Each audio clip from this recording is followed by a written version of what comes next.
A lot of people ask, how do you organize your life when you have so much to do and so little time? It seems to be chaotic, and the phone is ringing, and people are calling, and unexpected emergencies crop up, and things that you expected to happen don't happen, and things that do happen take much longer than you thought and cost much more, and so on. Well, I say, join the human race.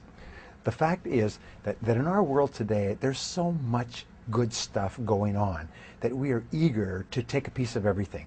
We're constantly raising our hand, if you like, and saying, I'll do that, and I'll do this, I'll get into that, and I'll add that to my schedule, and so on.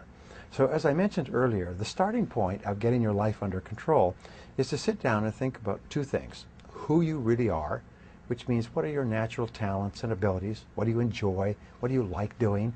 If you could wave a magic wand, if you were financially independent, what would you want to do with your life based on your own talents and abilities?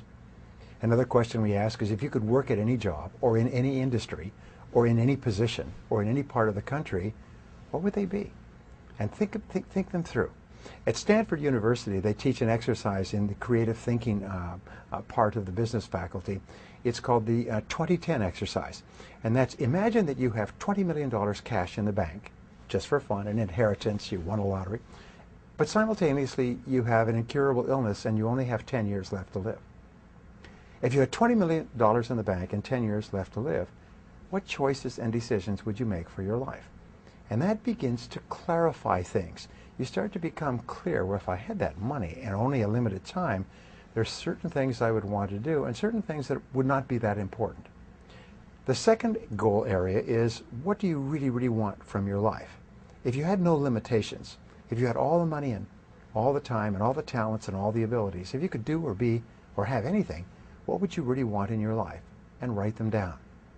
And then what I encourage people to do is make a list of 10 things, 10 goals that you'd like to accomplish in the next year or so, and ask this question. If I could only accomplish one goal on this list, which one goal would have the greatest positive impact on my life? If you could only accomplish one goal in life, which one goal would have the greatest positive impact on your life? Now, for most people, especially when you're maturing in your career, when you're growing up, the biggest goal is money.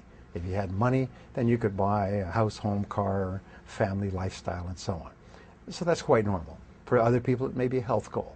For business owners, maybe a business goal. For people with relationship problems, maybe a relationship goal. But ask yourself, if you could achieve one goal or resolve one problem, and remember, a problem unsolved is merely a goal unachieved, which one would it be? And write that down and make that the major definite purpose of your life. Make it the central organizing principle of your life. Now, Wolfgang von Goethe had a wonderful observation about life. He basically said that everything counts. Everything that we do helps or hurts. Everything adds up or takes away. So once you have a very clear goal, then you simply ask yourself, based on what I really, really want for my life, what's most important to me, is what I'm about to do helping or hurting? Is it going to move me toward my goal or move me away? And if it doesn't move you toward what is most important to you, then it's a very good candidate to be delegated, outsourced, downsized, or even eliminated. In the process of re-engineering in business, the whole process of re-engineering is based on what is called process simplification. And the way that you simplify a process is you stop doing things. You eliminate low-value tasks to free up more time for the things that are most important to you. You keep going through your life and saying, what are the things that I could get rid of, that I could stop doing altogether, that I could delegate to someone else, or that I could combine and do all together. You keep thinking, how can I simplify my life? How can I re-engineer my life so that it's simpler and more streamlined? And then you concentrate more and more time doing fewer and fewer things, which give you greater and greater results, financial and satisfaction, emotional, in your life. That's how you bring order out of chaos.